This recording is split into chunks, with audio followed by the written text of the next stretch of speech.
Welcome to the podcast. Nathan Newberry here, your host. I have Erick Rheam here joining us on the podcast. Super pumped for you guys to hear his story and also hear about some of the expertise as you guys are growing online, and all of our business owners and entrepreneurs that listen in here.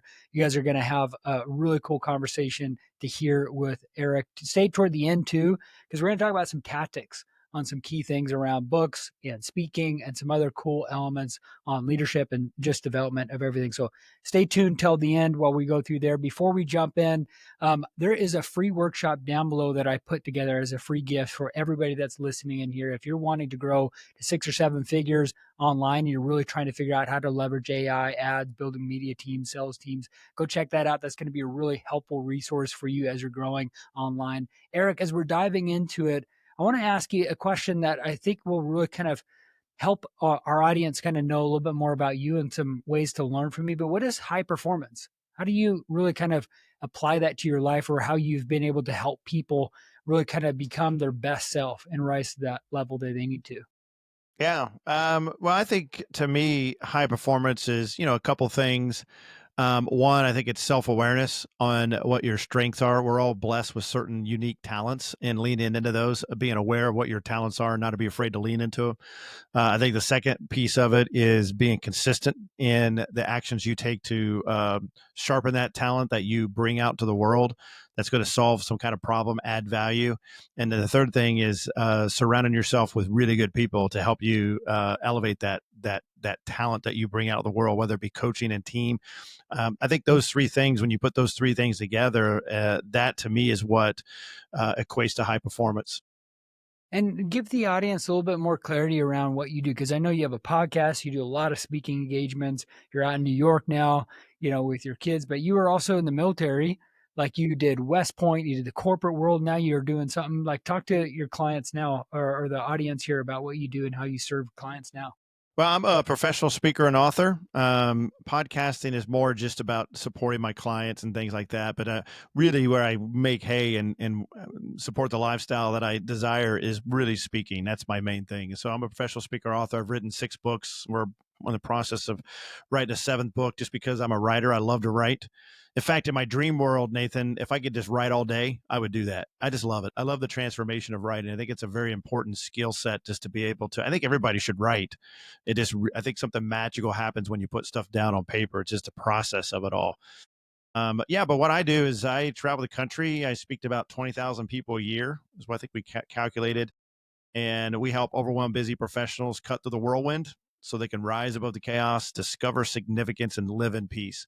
My fundamental premise is I believe we all want to achieve some level of significance in our life. I think we all want that. We all want to know that we had an impact. I mean, Nathan, you don't want to get at the end of your life and realize that it meant nothing, right? I mean, you don't want to get at the end and evaluate and take stock of your life as you're taking your last breath and you're just thinking, was it worth it? You don't want to look back at it and realize that you meant nothing to nobody. I mean, we all want to have some level of impact. But the problem is, in order to have some kind of impact, you need the help of others. And no one has ever done anything of significance without the help of others. And so that the whole idea of just mastering that human dynamics and yourself and that inner beast, I call it the beast, and the methodology around that, and just helping people, rediscover that passion that they had, and then redefine that purpose, but more importantly, get the courage to do something about it. That's really what gets me going. So I was just, like I said, I was in Iowa last week, about 700 people I was able to interact with out there. And when you're up there speaking, you can see visibly, it's that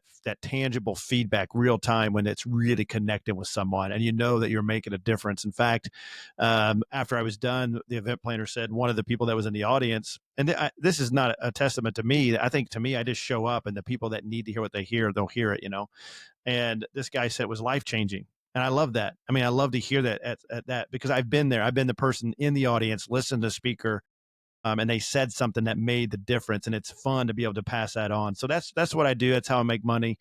I love doing it. It's fantastic. And then to talk about the origin story of Erick, man. I mean, you lived in Germany for a while. You went to West Point.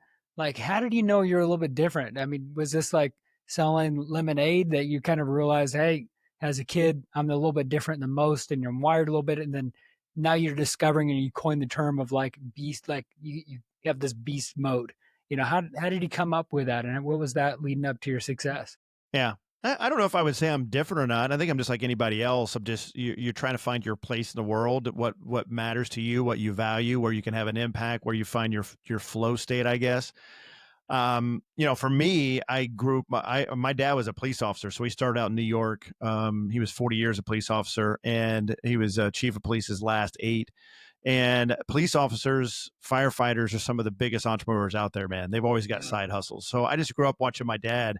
He always had a side hustle. In fact, I didn't see him very often. He'd go fight crime during the day, put on his uniform. I was nine years old watching that. I just thought he was a superhero because that's what superheroes do. And so he'd go out and fight crime. Then he'd come back, take off his uniform, and go out and eat real quick. Go out in the cover of darkness and paint lots all night. The lines that you park in. That was his side hustle. And I was old enough to get out there. He had me going out there with him. If I wanted to buy a bike, I had to go earn it. So I'd go out with my dad and paint some parking lots and get that done. He also owned like a beauty salon. He owned lake cottages, a ceiling business. My mom was in home interiors and gifts. That's multi-level marketing. She was #1 in the country. And so she was a powerhouse.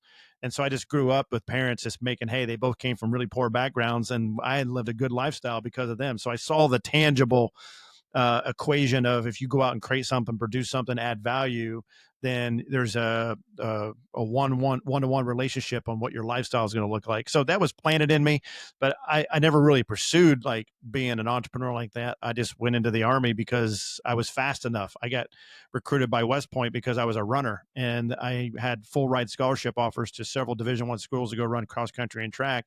West Point was one of those, and they had one of the top 5 running programs in the country. So I went out there because I wanted to run with fast guys, and then got out there and realized real quick, wait, this is military, and was able to align my values with that and said, okay, I can do this.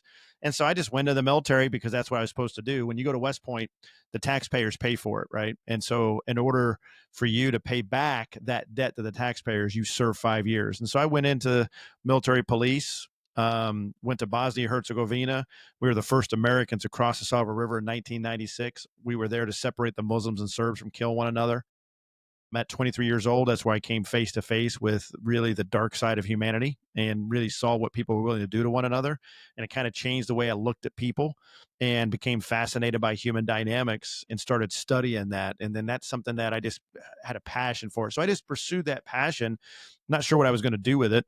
And then found myself getting out of the military, met a girl, fell in love, and she was in Indiana. I was in Colorado. She had a boyfriend at the time in New York. I wanted to win her heart over, Nathan. So I got a job where she lived so I could be close to her. Could care less about the job, just want to be close to her, happened to be in the utility space. We within 6 months of moving there, we got engaged. 9 months later, we were married. Wow. Decided to stay in the utility business. Was only making like $50,000 or $60,000 a year, 9-to-5 job. Wasn't what I was in my heart I wanted to do.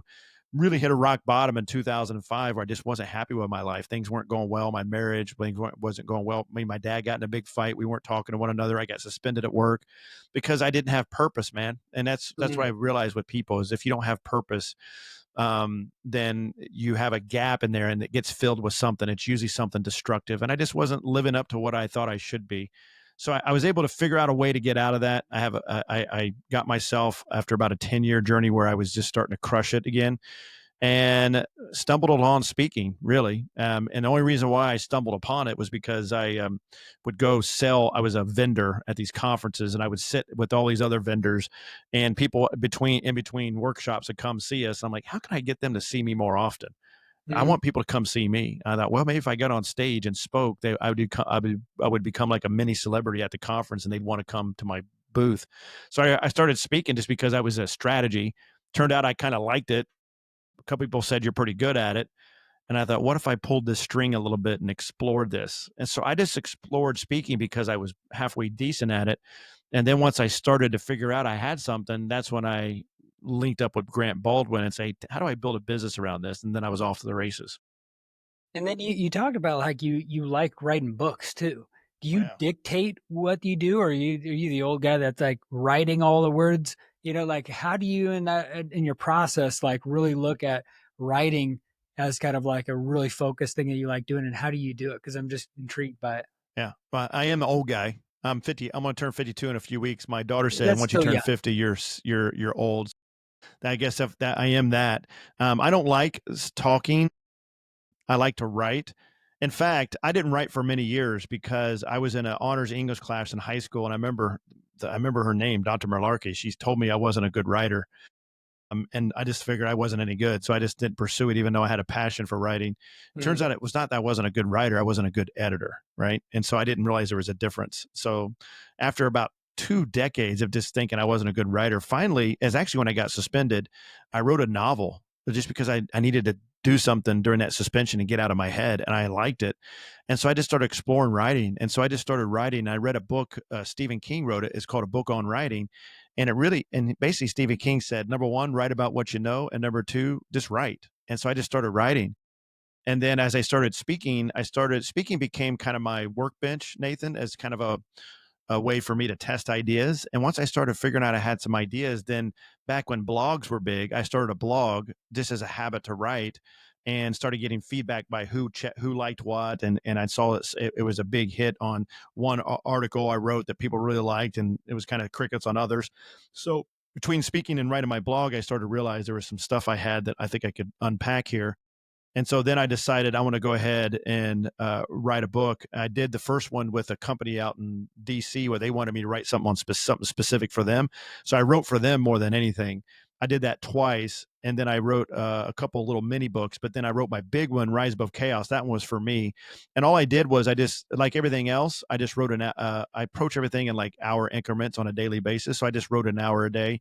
I got up at 4:30 and had an idea where I wanted to take it. And I just started writing. I didn't worry about editing. I didn't worry about where it was going. I just started writing. And then after about 3 or 4 months of that, I had a book. And then I got an editor and said, all right, start editing for style. We started taking stuff out. And a few months later, it was a full-fledged book, and that was it. It wasn't that hard for me. And that's what I find when you lean into your strengths. I'm a communicator. When you lean into your strengths, it's not hard. So when people say, yeah, I wrote a book, it was really hard. I didn't think it was hard at all. I think it's pretty easy actually, because it's my strength. Right. And so I enjoy it. I loved it. It was fun. How important is it right now with your career in speaking that you had a book? Because I know Huge. sometimes there's a combination there. It's like if you don't have a book, you can't get speaking engagements, or trying to get speaking engagements is like a dual win because you can actually make extra money from it too. Like how important is it? But you don't need a book to get speaking engagements. Proof of that. For many years, I think my book came out in 2020, maybe 2021. I've been speaking for 7 years before that. I actually started thinking about writing a book because I got in trouble, actually. So I was speaking, on the speaking trail, and I got an email from a very well-known speaker. He's a best-selling author. He was a former president of the National Speakers Association. It was a very lawyered-up letter, and he said, "Cease and desist talking about my book on stage," or something like that. And it freaked me out, Nathan, because I was new to speaking. I thought, am I going to speaker jail? I mean, what's up with this, And so his book, I liked it, and I spoke about it for about 5 minutes on stage and recommended people buy the book. It was fantastic. Somebody recorded it and sent it to him, and he didn't like it. And so, to his credit, I asked him. I said, "No problem, sir. I won't mention it ever again. But would you mind taking a phone call?" And he graciously agreed. So I remember I was on a way to a speaking gig. I'll never forget, because I was right outside of Louisville, and I pulled over and got him on the phone, not sure how it was going to go. And he was actually very gracious to me. And he said, "Listen, basically, as a new speaker, you're just doing book reports. You just talk about other people's stuff." He goes, "If you want to be a long term, really good speaker, you got to write your own stuff and speak on that." And so that planted a seed, like, oh, because up to that point, I didn't even think about writing a book, to be honest. And then so I thought maybe I need to write a book.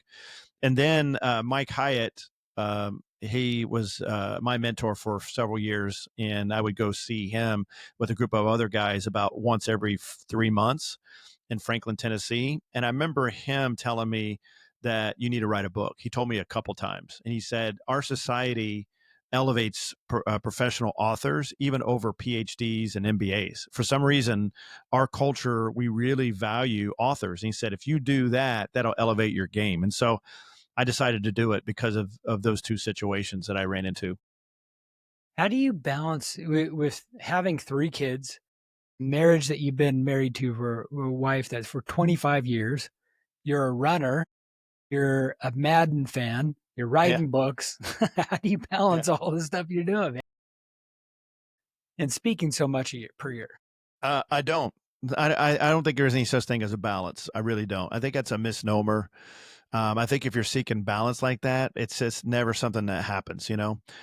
Instead, what I do is I focus on the things that matter to me. I prioritize and try to do those things first. And if the other things that are low on the priority list don't make it that day, they just don't make it.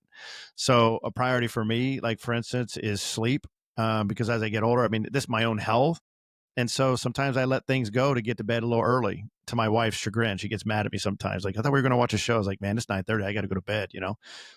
In the morning, first things I do in the morning are the things that really matter. And so when I get done with you, I am going to play Madden because I need to just de-stress, but I'm going to go work out first. Right. And so that's what happens is I focus on the key things that really matter. And the other thing I've really gotten really good at, and actually Mike Hyatt taught me this too, is I got really good at identifying the things that only I can do.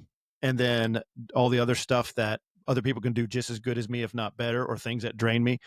I just systematically got them out of my life. You know, I'll give you just a really simple example. I remember one day I was mowing my lawn at home in Indiana when we lived there. And it takes me about 2.5 hours to mow it on a Saturday. And I was thinking, why am I doing this, man? I'm wasting my time. And I only did it because I thought that's what I was supposed to do. I realized I could pay some kid to do this $20 an hour and then get this 2.5 hours back. And then I got addicted to it. Then I was like, what else can I get rid of? I'm like, why am I doing this? Like, I'll give you a simple one, email. You know, it would take me 3 hours a day to process email. I'm like, why am I doing this? And so once I had cash flow, I just put money into that and hired someone to process my email for me. And so even my clothes, I don't pick out my own clothes anymore. I mean, I just started systematically just push getting stuff out of my life Hmm. and only keeping things in there that really mattered. And even with that, I mean, there's times I just get really out of balance. It goes in seasons.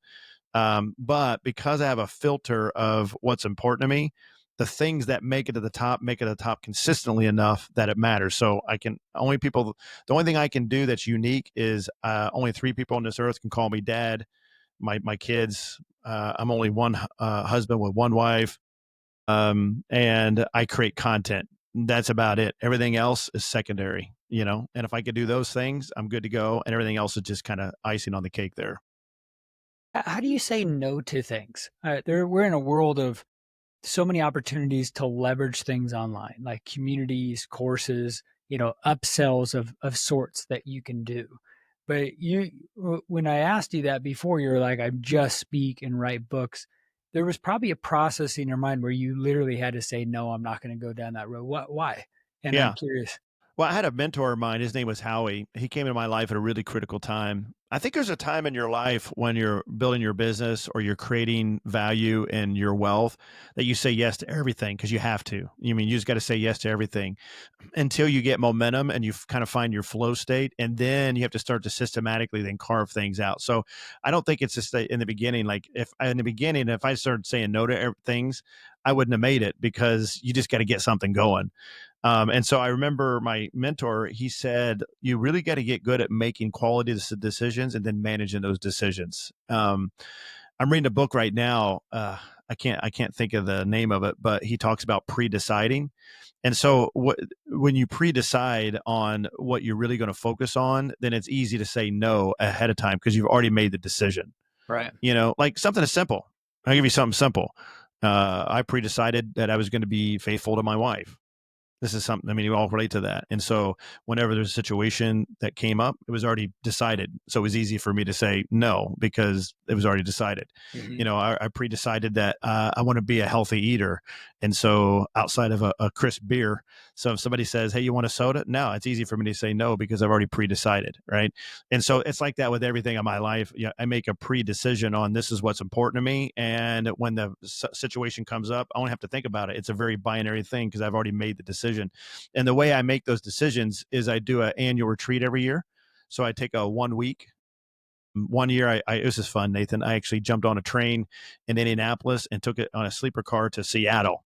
And that took 3 days to get there, then spent another 2 or 3 days in Seattle, and then flew home. And so during that week, I think about all the things that are important to me, things that are not important to me, things I got to get rid of, things I need to add, things I need to shed, what I want to focus on. And I spent that week pre-deciding the next year what's going to be important to me. That way, all my no's were already pre-done. So when people come my way, it's already no because I've already made the decision. So once you pre-decide that like that, it's easy to say no to things. Mm. I think that's good, man. I'm wondering with your career in speaking, you had mentioned something where it's like one event you'll get, two or three out of it. What's your process of like getting gigs and then multiplying that? Well, I'm curious how you do that. Yeah. Well, I think the main thing with getting gigs for me, I made a fundamental decision. I wasn't going to cold call Nathan, not because I don't think it's a good way of doing things. It's just I didn't have time. Oh, I was a single income family. You got 3 young kids, right? And at the time, I think my kids were about your age when I really thought about doing the speaking thing. And so I had a full-time job, 40, 50 hours a week. And we're a single income family. So I had to figure it out. And so I just didn't have time. And I knew if I was going to do cold calls, it was going to take too much time. So that number one, I just made a fundamental decision. I was only going to connect with people I had name recognition with. That's it. And I was going to lean into that. Then what I did is I just made a decision. I was going to consistently prospect and reach out to people 5 to 7 days out of the 7 days a week. And I would not take my foot off the gas. I showed up every single day. I just did that 1 hour. For me, I find there's a lot of value in just being consistent. You don't need to do Herculean 8-hour prospecting sessions. You just need to do a little bit every day and never stop. And so I decided to do that. You didn't have to be good at it. I didn't need to be good at it. I just needed to do it. And then I also made a decision that when I did get hired, I was going to do anything free, paid, didn't matter. And I was going to over deliver. So I'd get a good reputation. And then I made a decision and this actually, I found this, I did this by mistake. I backed into this and one of my first paid gigs, I got paid $1,000 to go to Florida. And there was a guy that hired me. His name was Barry, nice guy, but I think he knew I was a new speaker and he was a veteran event planner. I think looking back at it now, he was just protecting his stage, but he was really manipulative and kind of condescending and kind of really controlling to the point I didn't want to do it. And my wife, luckily, she taught me out of it and said, just do the gig. You'll be fine. So I did it. He had me go in front of some big time speaker. This guy was an Air Force Academy grad, fighter pilot, fantastic. He paid him like 10 grand to do his talk. He paid me 1,000. So I did my talk. And then after it was over, a couple of days later, he emailed me and said, I'd like to get on the phone with you. I thought, great. Are you serious? You kicked me all the way up to this thing. Now you're going to kick me on the other end of it. I'm not interested. My wife's like, calm down. She even told me to calm down last night. There's a there's a consistency here. My wife is my governor. She's like, just chill out. And so, I got on the phone with him, and to his credit, this is what he said. He said, Eric, I didn't believe in you coming into it, but I got to say, you did a good job. I'm looking at the surveys, and you had the highest rated talk, even above the guy I paid the 10 grand for. He goes, I think you got something, and I want to help you. And he goes, I want to introduce you to some of my event planner friends. And so he was kind of leading me because he knew I didn't know what to do. And so I thought he was going to give me like 2 or 3 names, but that's not what he did. He gave me a spreadsheet with 80 names on it, 80 Wow. event planners. Wow. And then he sent an email out to all of them and said, this is Eric. He's a new speaker. He crushed it at my conference. He was the highest rated speaker. I think you should give him a shot. So then what I did was I followed up with all those guys. 4 of them actually hired me. And then I thought, well, what if I just duplicated what I did with Barry? And so what I did was I got really intentional about following up. So if you hired me, Nathan, I would say, Nathan, could you mind if we set up an exit interview? That way I can close a loop with you. And this is how you get better as a speaker. I want to get some feedback. And so you would agree to it. I'd get it on the calendar before the event happens because I want to make sure it's on the calendar. And then 2 weeks after, I would just ask you a series of questions. Give me some feedback. What can I do better? Hey, can I get a testimonial? Can I use your organization's name as a past client? And then I would say, Nathan, how can we work together again? What I find is when you ask people something, it's amazing how they will give you good answers. And if you make it a foregone conclusion that you expect to work again, it's amazing to me how people will live up to your expectations. So I just made it a foregone conclusion we're going to work together again. So it's like, what are we going to do? What's the next project? And then I have the discussion with you and we decide what's next. Sometimes they hire me, sometimes they don't, but I at least ask the question.